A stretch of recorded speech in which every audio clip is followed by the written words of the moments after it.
Welcome back, everyone. We've just had a big surprise there. It turns out I was right. The grandfather did help the boys come here. We're gonna still kiss. I couldn't let him leave without doing something. I quickly pulled Damien down on me, lifted my head, and gently kissed him, softly laying a hand on his cheek to keep his face close. Damien stared in deep surprise before hesitantly kissing me back, caressing my cheek and slightly melting at the touch of our lips. A soft sigh escaped his lips before he slowly pulled away with a smile. He gently licked his lips, making me go red in the face. At the simple gesture, he let out a satisfied sigh before nuzzling my forehead. Go to sleep. But I don't want to. I want to spend more time with you. Damn you. And with that, he stood up and left the room, leaving me to rest as per his request. I smiled at myself before relaxing into the mattress. How pathetically sweet. Do you ever goddamn knock, woman? You are rude beyond anything. Do you mind? I had suddenly tensed up. I felt majorly uneasy and annoyed. This woman never knocks. She was here again. She was here again and she had knocked. I quickly looked around the room, sitting up straight before seeing Diana leaning against the window with a smirk towards me. Go away. What do you want? Oh, I just wanted to see how close Damien was to you. Obviously, he's very close.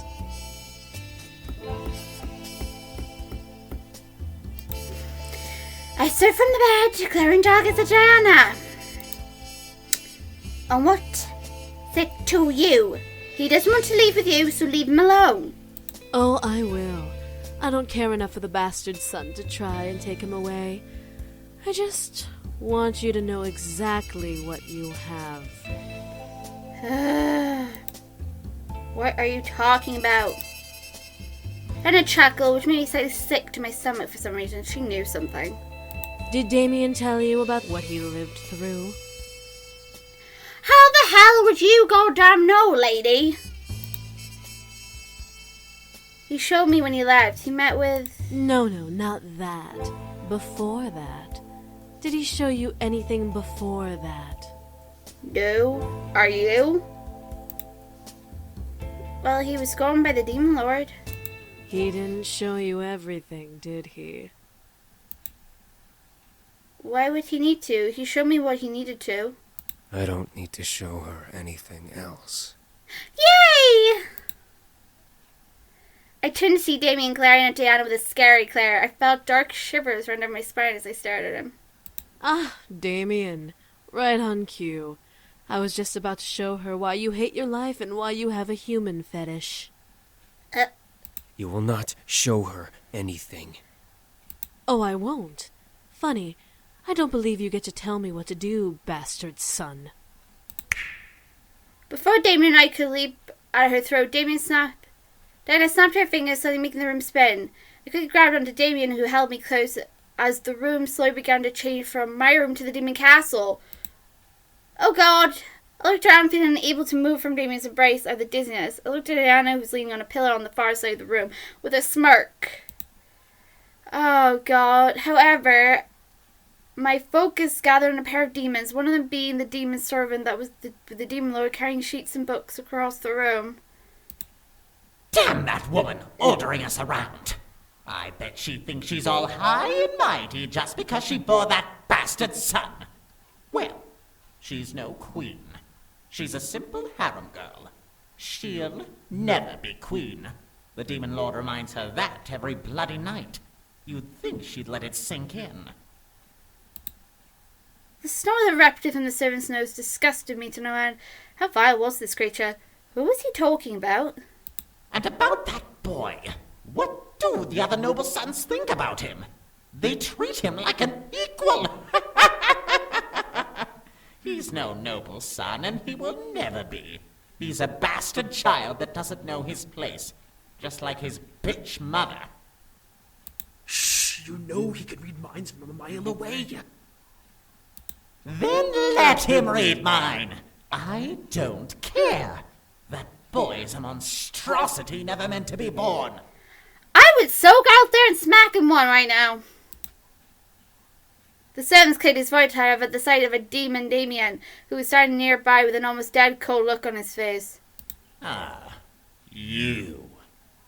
Yes, me. I don't need to be a mile away to hear your thoughts. Boy, what? What I'm doing out of my room is no longer your concern. I may be a bastard, but I'm the Demon Lord's son regardless. I won't take insults from you anymore. Then what are you going to do, bastard son? Damien started to step forward. I don't know why, but the room suddenly felt cold and dark as Damien started to approach the servant. I'm finally gonna shut you up. If you threaten me, you threaten him. Damien glad could practically kill. I was afraid to even watch, but I continued, hoping to not see blood spilled from this fight. Damien continued to walk towards the servant, towering over him like a shadow. I've taken your insults for long enough.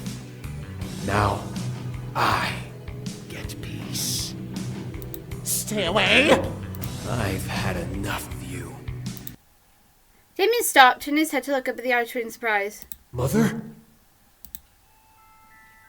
What the hell is up with the mothers in this story? Why was one a green ball of light and this one is a red sheet? The demon servant slowly turned, also matching Damien's surprise as they looked at the archway. What the hell? What is that thing? A figure completely covered in red sheets stepped out into the hallway, slowly walking to Damien. The thick sound of chains echoed in the room, dragging across the stone floor. I felt something in my gut tighten, unsure what was going on, but positive something wasn't right about it. Looking, however, the familiar smell of blood entered my nose, only it was fresher and much more potent. My gaze slowly traced down to the stone floor, only for me to go wide-eyed at the sight. Blood brushed over by the sheet as the woman walked, painting the stone a dark red, almost black color in the woman's way. I looked back to the mother, now worried that she was bleeding underneath the sheet. Leave us. The mother sounded almost enchanting, despite only saying 2 words in arrival. I almost let it slip from my mind that this was merely in a vision. The servant glared before walking off, mumbling incoherently under his breath. The other demon with him giggled at the servant's inability to fight back. I guess Damon's mother was powerful enough to silence anyone. However, one fact struck out for me. His mother was a harem girl? I imagined chains on her covered feet, making her frown. It was terrible to imagine. What are you doing out? He'll hurt you if you aren't... Damien stopped talking, staring at the woman walking towards him in a sudden calm demeanor. A hand slipped out from the curtain and gently caressed Damien's cheek, making him almost melt into the hand. Damien looked to his mother, a look of hopelessness on his face. Why do you want me to turn around? Just listen to my thoughts, like you always do. I watched as Damien slowly nodded and turned around. As you wish. Focus on my thoughts. I could tell that Damien was holding his breath. He must have cared very deeply for his mother. It was incredibly sweet. Silence lingered in the room, obviously because of Damien's listening to his mother's thoughts. It was almost awkward to watch. The hand that held Damien gently patted over his hair. The breath that Damien was holding slowly was let out. Then Damien relaxed. Maybe she was calming him down. He was pretty angry, but why make him turn around? All she was doing was patting his head and talking to him in his mind. It seemed surreal. Something was wrong. I looked around the room trying to see what was going on behind the scenes. Was someone going to stop them? Was someone going to interrupt? My eyes landed on a dark shadow of a woman walking towards the couple with a knife in her hand. She had shackles with chains on her neck, her hands and feet, but they remained silent as the woman neared the couple. I'm sorry. You've set him up! All of a sudden, the mother brought out her other hand and took a hold of Damon's horns, pulling him to his knees. Damon, no!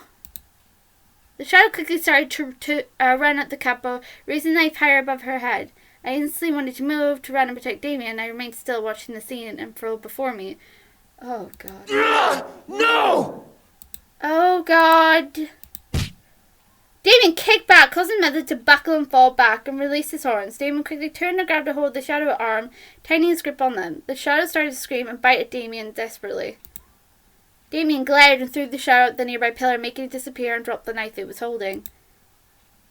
I looked to the mother and cried looking. The sheath that was wrapped around her wasn't long enough to cover her as she fell. The edge landed over her stomach and covered her upper body. The lower of her body, though, was covered with multiple different scars and blood. Her ankles were both shackled to different lines of broken off chains. Her legs were together, but I could tell the number of scars and the amount of blood only increased the further up her legs you went. The poor woman. I stared at the demon Damien, looking to Mother in shock and heartbreak. The real Damien around me gripped to me tighter.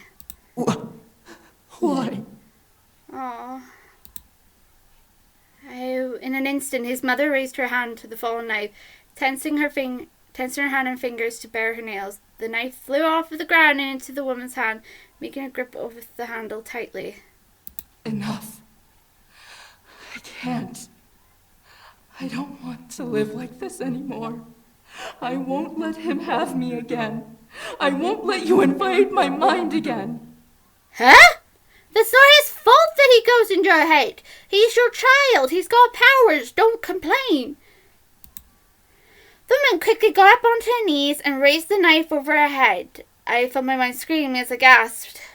I can't take it anymore. I can't. No! Stop! Did she kill herself? Enough. Oh, God. Ah!